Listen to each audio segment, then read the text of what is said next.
All right, so welcome to the Deep Dive, the show where we help you understand big topics Yeah. without having to do all the reading yourself. Right. We take the sources that you're interested in and give you the need-to-know info. So today, we are diving into a book that many of you have requested, Okay.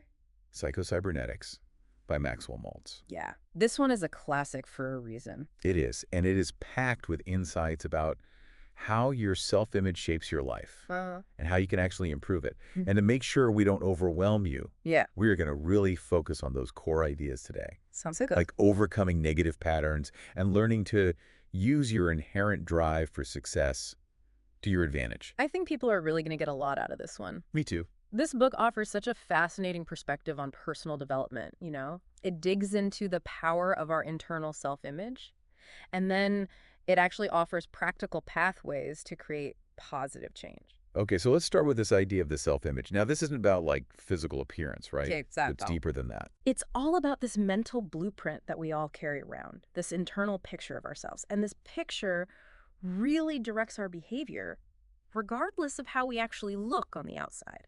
Now, Maltz uses a really interesting anecdote about plastic surgery Oh, yeah.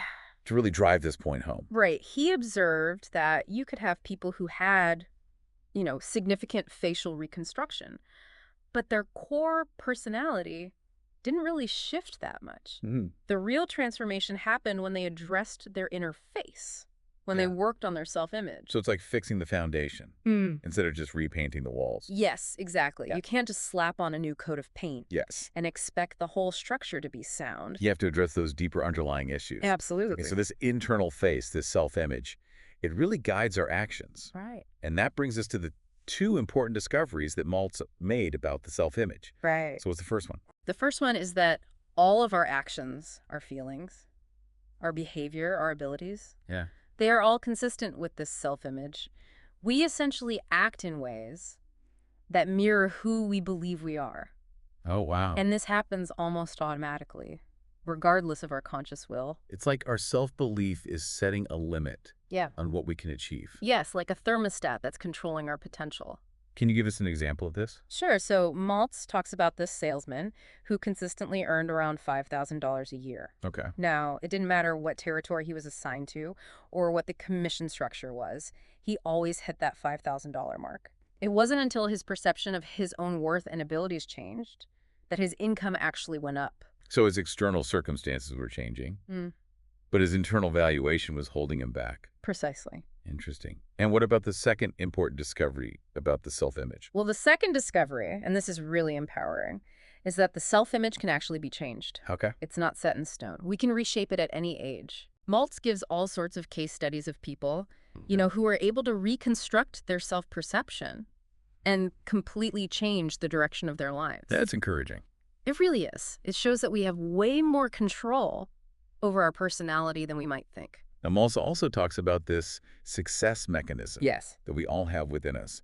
What exactly is that? Picture it as this automatic goal-seeking system that's built into every single one of us. It's kind of like an electronic servo mechanism, but way more complex and sophisticated. So like an internal GPS for success. You could say that. This creative mechanism, as Maltz calls it, works impersonally.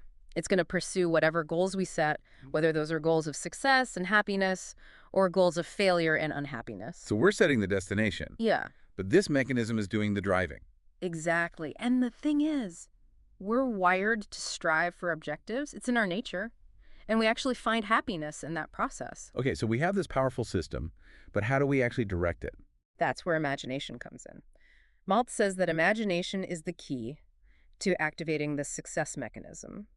The nervous system can't tell the difference between something we vividly imagine and something that's actually happening in the real world.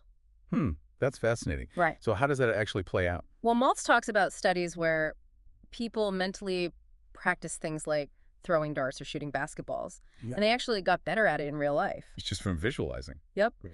He also mentioned this idea of rehearsal practice from William Moulton Marston. It's basically mentally rehearsing situations before you're actually in them. So we can kind of program ourselves for success just by consistently picturing ourselves achieving our goals. In a way, yes. Yeah. We create this internal blueprint, and our success mechanism starts to work towards it.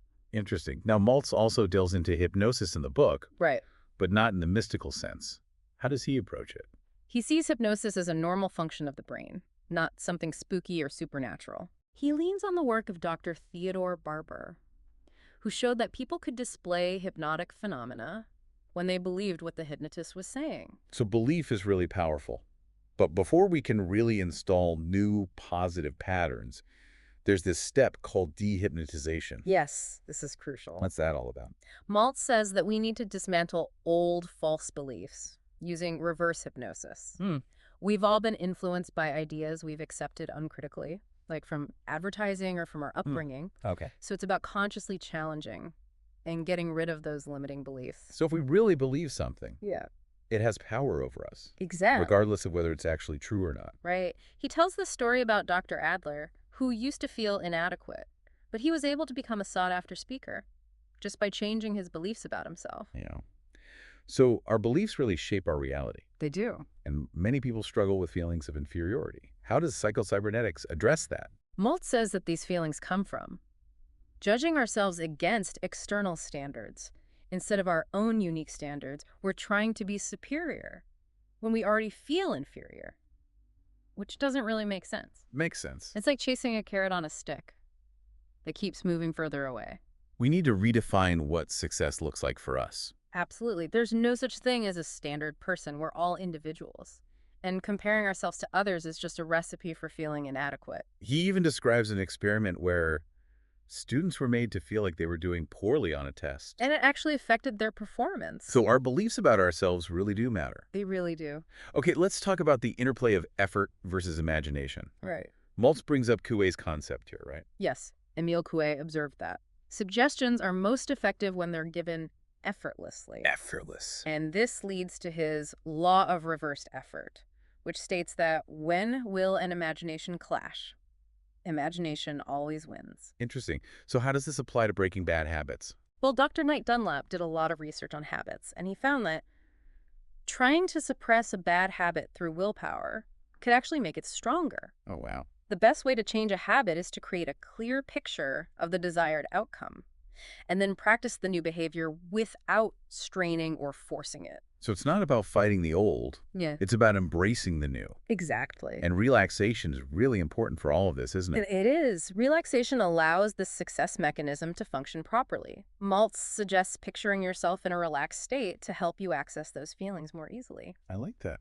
He points out that worry, tension, anxiety, they all interfere with the creative process. Makes sense. He even quotes William James, who said that we should let go of concern about outcomes once we've made a decision.